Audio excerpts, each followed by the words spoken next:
The following is a presentation of the Redskins Broadcast Network.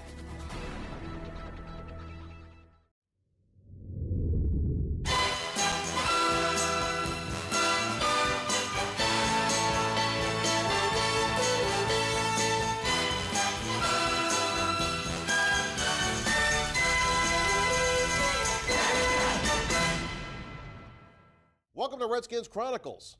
I'm Larry Michael at Redskins Park. Each week, Redskins Chronicles takes an in-depth look at a piece of this team's storied legacy. And today, we wrap up 18 plays, the story of Super Bowl XXII. Before that, we focus on the Redskins coming up on Sunday, a 1 o'clock kickoff, Kansas City in town. The Skins weathering a 4-game losing streak, eliminated from the playoffs last week by virtue of their loss to the New York Giants on Sunday night. The Skins are 3-9. The Chiefs 9-0, though they have lost their last 3. Last Sunday night, a heartbreaker for the Redskins. The highlights brought to you by Ameritel. RG3, play action fake, fires to the middle, man is open. Pierre Garçon at the 30, gets taken down at the 29. Griffin takes under heat, fires, Fred Davis at the 5, gets hit and taken down at the 2-yard line. I formation, handoff to Alfred Morris, he is in, touchdown Redskins! Eli Manning, play action fake, under heat, he's gonna get sacked! He's sacked on the opening play by Brian Orekpo, racks him up. 3rd and 7, Griffin takes, feeling heat, dump off the Moss, catch at the 50, spin move to 45, he gets the first down. Griffin in the shotgun, 4-man giant rush. Going deep over the middle, it is caught, Logan Paulson into the end zone, touchdown Redskins! It's a handoff to Brown, gets through a hole, into the secondary, to the 10, to the 5, and he is in. Touchdown Giants. He takes the snap. Redskins bring 4, fires down the side. It is caught by D'Angelo Hall and Hakeem Nicks. It looks like Hakeem Nicks comes away with the football from the Redskins 22, 2nd and 8. Manning back to pass over the middle, man is wide open. It is a touchdown catch for Myers. The middle of the field. Wide open over the middle. Back to pass Manning, over the middle, deflected, it is intercepted. Inside the 15 to the 12-yard line, there's your pick! It's Brandon Merriweather on the scene. 33 yards away, it is on the way, it's a line drive and it is good. Takes the snap, under heat, Justin Tuck sacks him back at the 37. Manning's gonna give it to Brown, gets hit, and he's gonna dive ahead, extends the ball into the end zone, touchdown New York Giants. Manning in the shotgun. Back to pass, here comes the blitz. Manning's gonna get sacked back to his 41-yard line. 39-yard attempt is up, and it's got plenty of distance, and it's good. Game on the line here with the Redskins. Down by 7. Griffin takes the snap, fires it out to Paulson, catch made, first down. Robert takes the snap, looks right, fires, caught. Garçon, first down.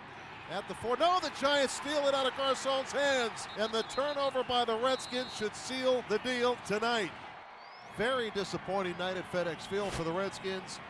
The Giants win it 24-17. Robert Griffin III had one of his better performances of the year last week, but it wasn't enough. Here's what he had to say as the Redskins prepared to face the Chiefs. How do you set expectations for these last 4 games? Obviously, you guys are out of it. Very little to play for as far as beyond that, but what do you want to see or achieve after this? I think you always have something to play for, and I think no matter what, when we step out there on the field, our record doesn't matter. That doesn't come with you out there on the field. We have a job to take care of, and we get to play a game that's a lot of fun. And losing's not fun. Everyone knows that, but at the end of the day, you still have to show up ready to play, and you just have to make a conscious effort to get better. Whatever it is, when you look at yourself on tape and say, I need to get better at this, make a conscious effort to get better at it over these next 4 games. It's always more fun to win than to lose. So is it still fun for you to play football with all the losing? Oh, yeah, I think it is. And it's just the attitude you have to bring to the game. We all play the game to win.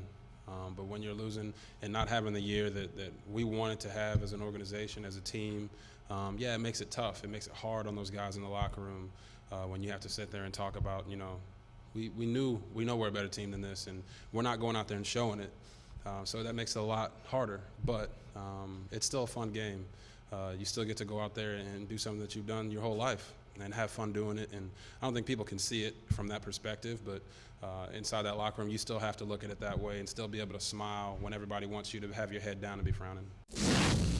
More on the Redskins and Chiefs a little bit later. You know, each week here on Redskins Chronicles, we focus in on this team's history. And today we wrap it up, the documentary 18 Plays, the story of Super Bowl XXII.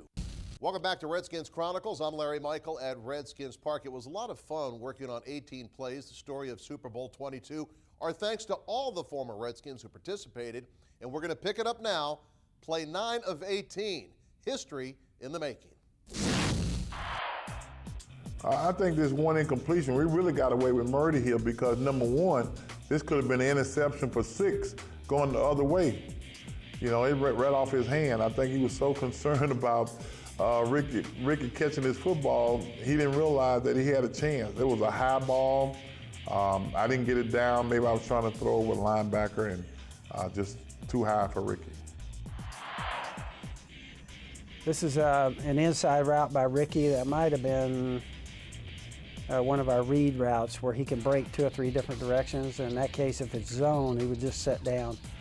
Doug did a good job reading that. If he's double teamed, then we would have gone to the outside receiver. High formation behind him with Timmy Smith, the deep back, who's already gone 58. Here he comes. Nope, play action fake this time. Faked out everybody. He's got Sanders in the clear at the 10. Touchdown, Washington Redskins. That's a new Super Bowl record. 4 touchdowns in 1 quarter. I think this TD was set up by Timmy Smith running the football. No doubts. As you can see, as I make the fake, all the guys still biting on the run. They coming up, so that opens up everything for Ricky Sanders in the corner. Wide open. I've always said that the defensive front 7 makes for a good secondary. And I think here, no matter how good those guys in the back, the fact that wasn't no pressure put up on me as a quarterback, it allowed our receivers just to run free. And like Tony Lilly here, came up to play the run because we had just broke a big run. So he wanted to make sure we didn't do that again. If you watch the highlight, you'll see Tony came up to make the tackle, but actually it was just the ghost that he was looking for, and Ricky was behind him. He's actually stealing my touchdown pass, you know. I mean, that should be a pass to me. He kind of cuts over in my territory. But adrenaline was going, man. But he saw an opening. He took the opening. Dougie Fresh threw it to him, and we scored a touchdown. What can I say? It worked. Man, look at the spiral on that. If you don't catch those balls, you're not a receiver. That's beautiful. Thank you, Doug. And thank you, God. The second quarter rightfully stole the spotlight. But the Redskins defense did more than just admire from the sidelines. They made sure the Broncos could not buck their way back. 10 points the whole game against Denver, who has John Elway, the Three Amigos, one of the most potent offenses in league history. We shut down the run, put pressure on, put heat on. We had Charles and Dexter, obviously, out there, myself and Dave Butts, and great core linebackers. I think the reason the defense doesn't quite get the credit that other individuals get is because we've done things as a team. You know, we felt good about ourselves and let the glory go to the people that got it. Up 28-10 and in total control. The Redskins wanted more, and they got it in the last 7 of the 18 plays. Yeah, I think these 1-yard run was one of the plays that we didn't think a lot of in this quarter because it just didn't fit what we had been doing. 1-yard run. I think, guys getting a little lazy up front, but they kind of stepped it back up this next run. We got Ricky in motion. We got counter trade to the left. Got Clint Didier kicks the end out. Russ Grimm hits the guard. And there's me go down the sideline against Tony Lilly. I did get a little tired there. Other than that, I would have scored. He decided to let RC and Mark May run the counter, and Timmy just took it from there. He just hit it right up the gut. And it's all set up by motion. We had just scored a TD pass with kind of the same play action with Ricky Sanders going across. And, they thinking could be pass, it might not be a run. And, we were just throwing them all off. Coach Gibbs was calling a great game. I think I could have done this, shut my eyes and pointed to any play, and it would have been 8 yards. The offensive line, and you can say what you want. If we had enough to go around, they should have been the MVP in this football game because, man, they was blocking. Here, I didn't have anywhere to go with the football, and Donnie was kind of like the last resort. That's the one that really could have got us in trouble, because if he had been able to get up on that football, nobody was going to catch him down the sideline, and that could have been a momentum change for them. Oh, I couldn't hardly move. If you watch my legs, I was barely moving in the pocket because of the pain and the swelling that had started swelling my knee. That was a trips right, fake zoom, scat 85 dodge. All it is you one-on-one with the safety or defensive back that's covering you. You can go in or out. If it's man-to-man, he has an option to break either in or out on this route. You'll see him go up there at the top, and he breaks out. He sensed man-for-man coverage. You see Doug's arm strength there. He just threw that with a fadeaway. On this pass here, you can see me in the pocket. I couldn't hardly move, and I really threw this ball off balance. It was, I guess I had a pretty decent arm to get it there, but I was so off balance that I barely got it there because I couldn't step into the throw. We got a block from Art Monk. Oh, Art Monk just absolutely decked one of the Broncos, and he's down over on that sideline. Ooh, yes. What a shot. That's a Charlie Taylor type of block. Bell ringer. Well, I mean, we've been on poor Tony Lilly all day, and the way he got hit on that play was unbelievable. And we came back and hit Ricky again, one of the same plays we had ran earlier when Ricky was wide open with Clint Diddy as a scapegoat on the edge of the tackle, and Rick coming in motion, and he just came right back up under and made a great catch.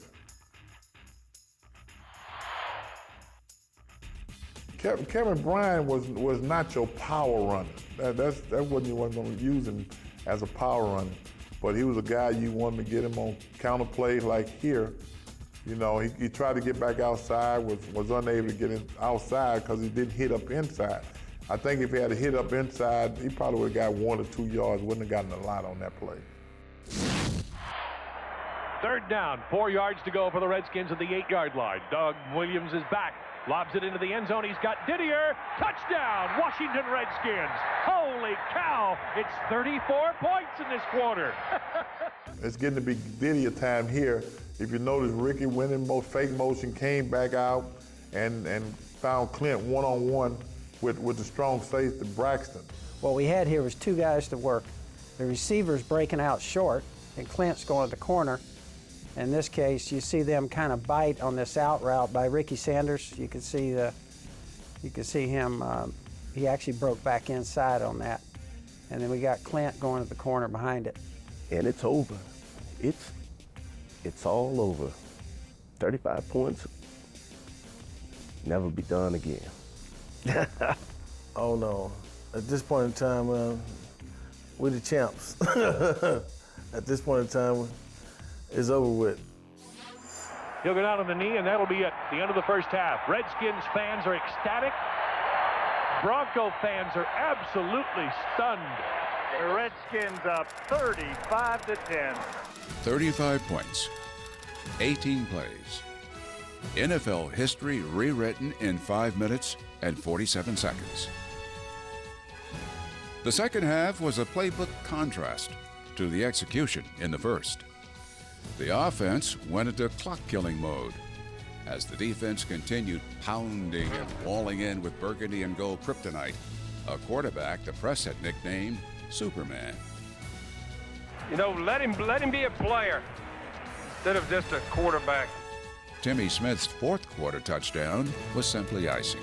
And as the clock ran down, John Elway, sideline witness, as Doug Williams receives the honor many experts have declared Elway's birthright. Most valuable player of Super Bowl XXII is quarterback Doug Williams of the Washington Redskins.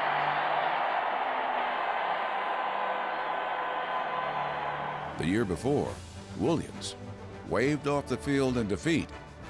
Now walking in victory. Most valuable player in football's game of games. One of the greatest moments in my life as an athlete, as a player, as a human being, to be voted on MVP, knowing that it was so many other people, from the Ricky Sanders, from the Timmy Smith, on the defense side of football. You could have gave it to the whole offensive lineman. Could have been MVP. But not so much the fact that they announced me as MVP, but to watch my teammates come up to me and congratulate me, I think in itself spoke volume for me, because you can see the respect that they have for me. And I think the most important thing you want from your teammates is the fact that if they respect you. And I think I saw it that day. We knew that this was a big part of history, and we wanted to be part of history as well. As far as you go back and look at civil rights and so forth, things that people had fought for, we kind of put this into that kind of mold that this was going to be history in the making. And we got very emotional and got very excited the opportunity to be a part of this history. Everybody rooted for Doug Williams to be great and to be successful. And the best thing about it is Doug answered the call. I mean, have all that pressure on you, being the first black quarterback in the Super Bowl, to get rid of all the myths that people were talking about, like black quarterbacks are not smart enough to play quarterback, they're not smart enough to play that position. He had all that on his shoulders, and to get rid of those myths basically in 2 quarters was fantastic and phenomenal. He went out there and he was a champion for all of us. To go out there and show people that it doesn't matter what the color of your skin is, doesn't matter how tall you are, how short you are, how strong your arm is, you can go out there and you can win a Super Bowl. He just happened to do it with a lot of flair, with those 18 plays and 35 points. So he's definitely got a spot in history for a long time. He means a lot, not only to me and to every African-American quarterback out there, but he also means a lot to the Washington Redskins. The Redskins return to Washington, welcoming their world champions home.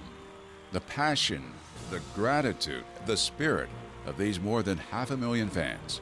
I've always said Washington was the greatest coaching job in the world, because the fans here, I don't think anybody can match the fan support that you have here in Washington. And you didn't want to let them down. At the White House, Ronald Reagan's presidential spirit went to arm's length, impressing Doug Williams. I have a token of appreciation also. I'm going to give it to the president up under one circumstance, that he run the right play. And the play is trips right, fake zoom, Larry crisscross. And he got to throw it. He got to the mic and he said, "Where's Ricky Sanders? Where's Ricky Sanders? Where's Ricky Sanders? Where's Ricky Sanders? Here he comes.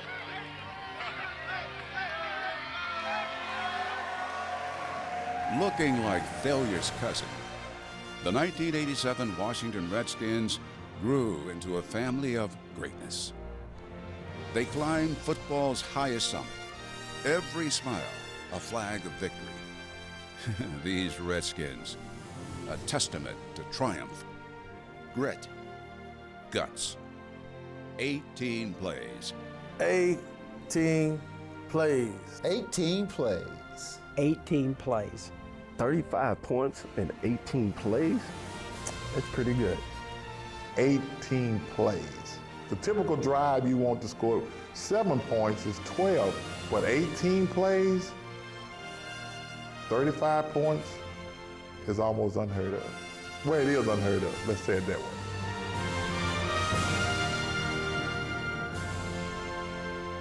It'll probably be the toughest thing to ever match in the history of football again.